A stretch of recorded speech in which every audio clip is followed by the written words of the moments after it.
ನಮಸ್ತೆ.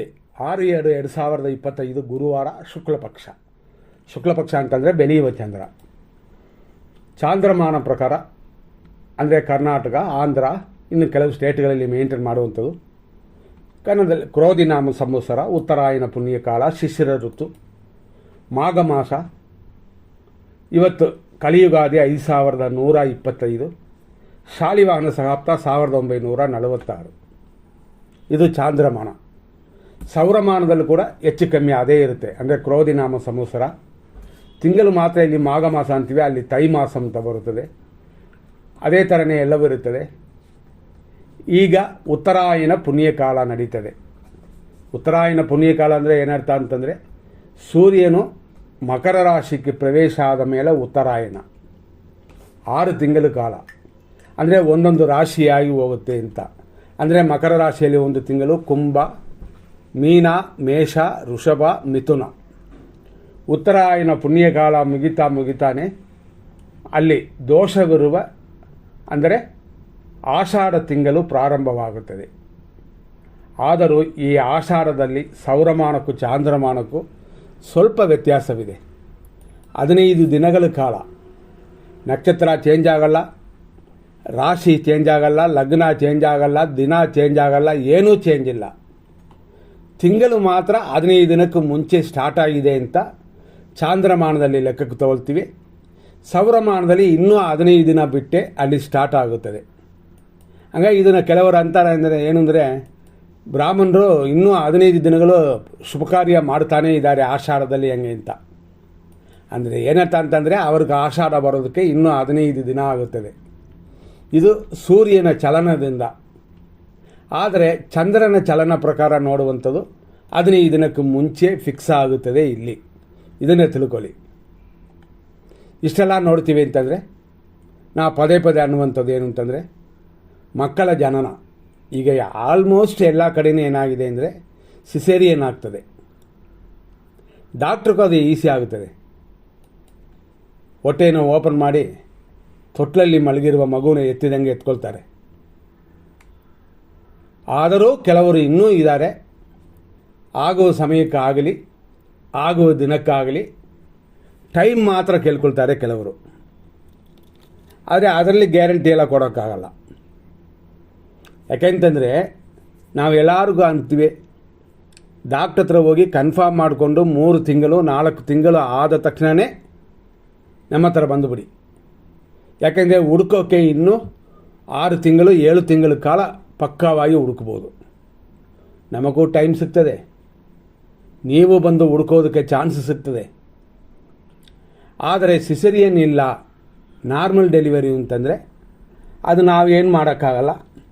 ಆ ದಿನದಲ್ಲಿ ಇರೋದರಲ್ಲಿ ಒಳ್ಳೆಯ ಟೈಮ್ ಅಂದರೆ ಲಗ್ನ ಚೇಂಜ್ ಮಾಡ್ಬೋದು, ಅಷ್ಟು ಮಾತ್ರ ಮಾಡೋಕ್ಕಾಗುತ್ತದೆ. ಹಾಗಾಗಿ ನಿಮ್ಮದು ನಾರ್ಮಲ್ ಡೆಲಿವರಿನೇ ಎಲ್ರಿಗಾಗಲಿ ಅಂತ ನಾವು ಆಸೆ ಪಡ್ತೀವಿ.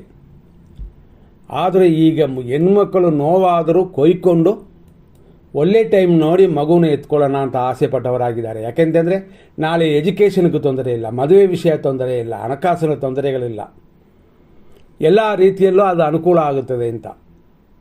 ಆದರೆ ಕೆಲವರು ಕೇಳ್ತಾರೆ, ಇದೆಲ್ಲ ಸಾಧ್ಯವಾ? ಅಂದರೆ ನಾರ್ಮಲ್ ಆಗಿ ಮಗು ಹುಟ್ಟೋದು ಹೆಂಗೆ, ಟೈಮ್ ನೋಡಿ ತೆಗೆಯೋದು ಹೆಂಗೆ ಕೆಲಸ ಮಾಡ್ತದ ಅಂತಂದರೆ, ಕೃತಯುಗ, ತ್ರೇತ, ದ್ವಾಪರ ಯುಗಗಳಲ್ಲಿ ಅದೆಲ್ಲ ಸರಿಯಾಗಿತ್ತು. ಕಲಿಯುಗದಲ್ಲಿ ಹೆಚ್ಚು ಕಮ್ಮಿ ಅರ್ಧ ಭಾಗದಲ್ಲಿ ಹೀಗೇ ನಡೆಯುತ್ತದೆ. ಅಂದರೆ ಈಗ ಕಲಿಯುಗ 5126 ವರ್ಷಗಳು ನಡೀತಾ ಇದೆ. ಹಾಗಾಗಿ ಈ ಸಮಯದಲ್ಲಿ ಇರುವಂಥದ್ದು ಏನು ಅಂತಂದರೆ, ಈ ರೀತಿಯಾಗಿ ಆಯುಧಗಳಿಂದ ಮಗಳು ಅಥವಾ ಮಗ ಆಚೆ ಬರಬೇಕು ಅಂತಿದೆ. ಅದು ಕಾಲ ನಿರ್ಣಯ, ಕಾಲಚಕ್ರ. ಅದನ್ನು ಏನು ಮಾಡೋಕ್ಕೂ ಆಗೋದಿಲ್ಲ. ಈ ರೀತಿ ಒಳ್ಳೆ ಟೈಮ್ ನೋಡೋಕ್ಕೆ ಆಗುತ್ತದ ಫಸ್ಟು ಅಂತಂದರೆ ಖಂಡಿತವಾಗಿ ಸಾಧ್ಯವಾಗುತ್ತದೆ. ಅದೆಲ್ಲ ನೀವು ಬಂದು ಮಾಡಿಸ್ಕೊಂಡು ಹೋದ್ರೇ ಗೊತ್ತಾಗೋದು, ಇಲ್ಲ ಅಂತಂದರೆ ಗೊತ್ತಾಗಲ್ಲ. ಅದು ನಮ್ಮದು ಅದುವೇ ಒಂದು ಪ್ಯಾಕೇಜ್ ಅದು.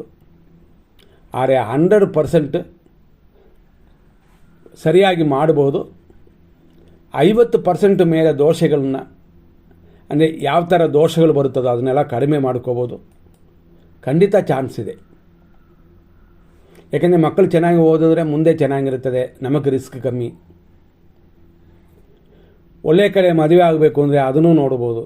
ಹಾಗಾಗಿ ಇದರಲ್ಲಿ ನೀವು ಒಂದು ಸತಿ ಕೂತಿದ್ರೆ 3 ಅವರ್ ಆಗುತ್ತದೆ ನಮಗೆ ಒಂದು ಮಗು ಡೆಲಿವರಿ ಟೈಮ್ನ ಸೆಲೆಕ್ಟ್ ಮಾಡ್ಕೊಳ್ಳೋಕ್ಕೆ. ಅಷ್ಟೊಂದು ವಿಷಯಗಳಿದೆ, ತಿಳಿದವರೆಗೂ ಮಾತ್ರನೇ ಇದು ಗೊತ್ತು. ಹಂಗಾಗಿ ಇವತ್ತಿನ ದಿನ ನೋಡೋಣ. 6/2/2025 ಕುಂಡಲಿಗಳ ಪ್ರಕಾರ ಶುಕ್ರ ರಾಹು ಯುದ್ಧದಲ್ಲಿ ಕೂತಿದೆ. ಆದರೆ ಇವತ್ತು ಗಜಕೇಸರಿ ಯೋಗವಿದೆ. ಯಾಕೆಂದರೆ ಚಂದ್ರಗ್ರಹ ಗುರು ಜೊತೆ ಸೇರಿದೆ.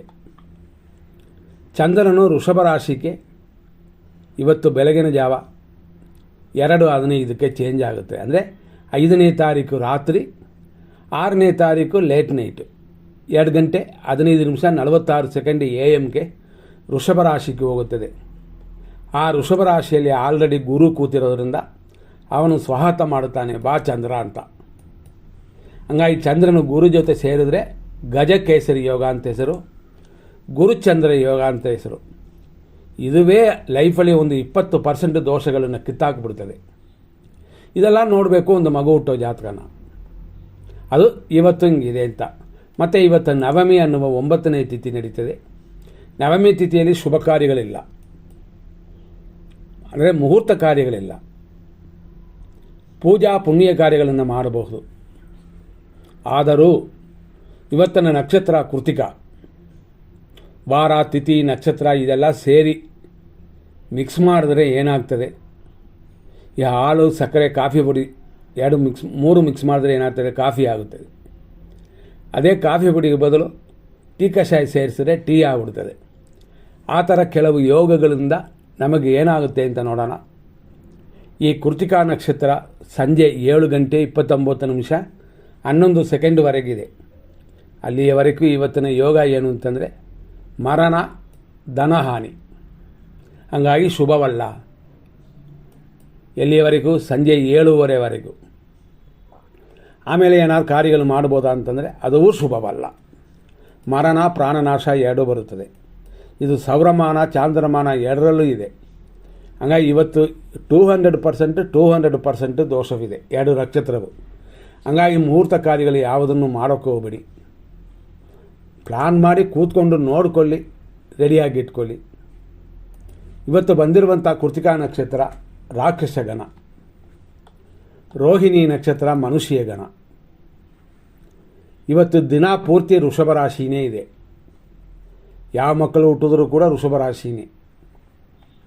ಬೆಳಗ್ಗೆ 6:45 7:59 ಕೃತಿಕಾ ನಕ್ಷತ್ರ 2ನೇ ಪಾದ ವೃಷಭ ರಾಶಿ. ಬೆಳಗ್ಗೆ 7:59 AM ಮಧ್ಯಾಹ್ನ 1:44 ಕೃತಿಕಾ ನಕ್ಷತ್ರ 3ನೇ ಪಾದ. ಮಧ್ಯಾಹ್ನ 1:44 ಮೇಲೆ ಸಂಜೆ 7:29 ಕೃತಿಕಾ ನಕ್ಷತ್ರ 4ನೇ ಪಾದ.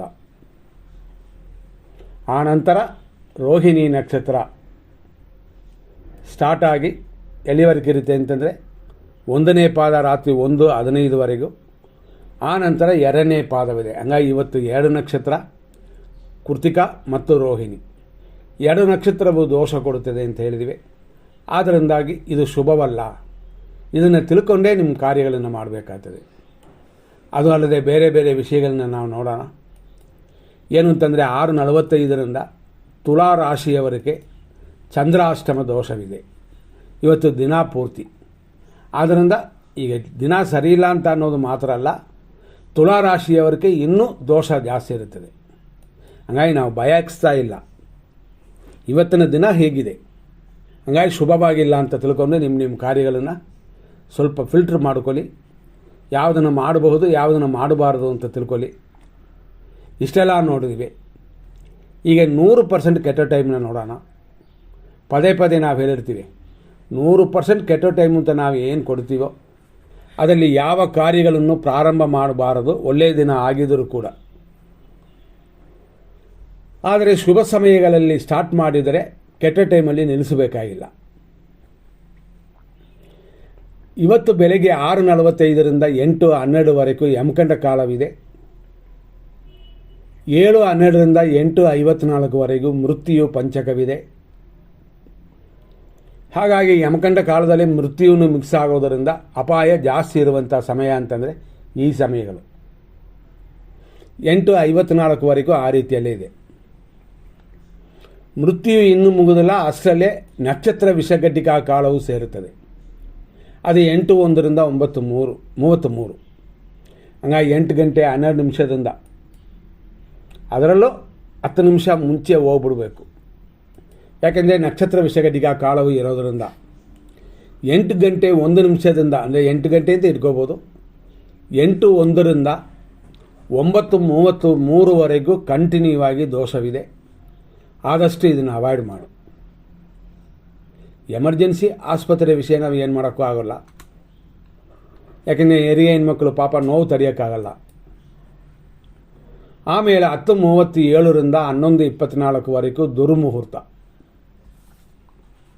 12:21ರಿಂದ ಮಧ್ಯಾಹ್ನ 2:24ವರೆಗೂ ಮೃತ್ಯು, ಅಂದರೆ ಮರಣ ಅಂತ ಮೃತ್ಯು ಅಂದರೆ.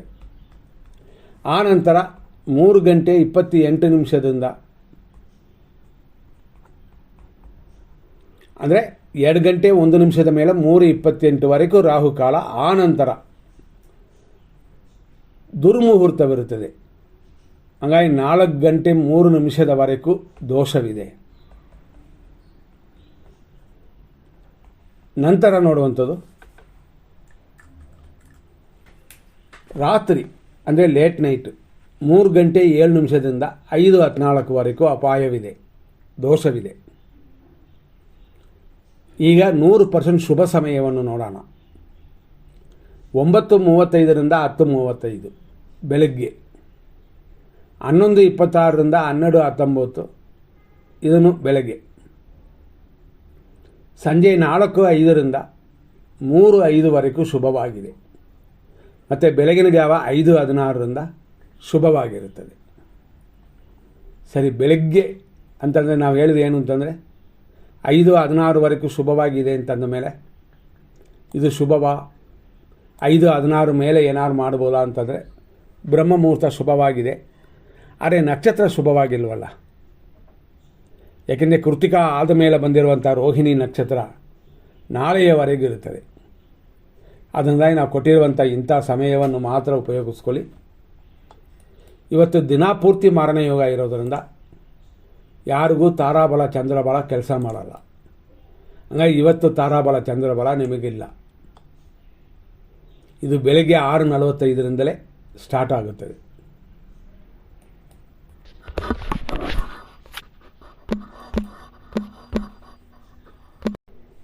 ಇಲ್ಲಿಯವರೆಗೆ ಇಷ್ಟು ವಿಷಯಗಳನ್ನ ನೋಡಿದ್ವಿ. ಮುಂದಿನ ಸಂಚಿಕೆಯಲ್ಲಿ ನೋಡೋಣ. ಧನ್ಯವಾದಗಳು.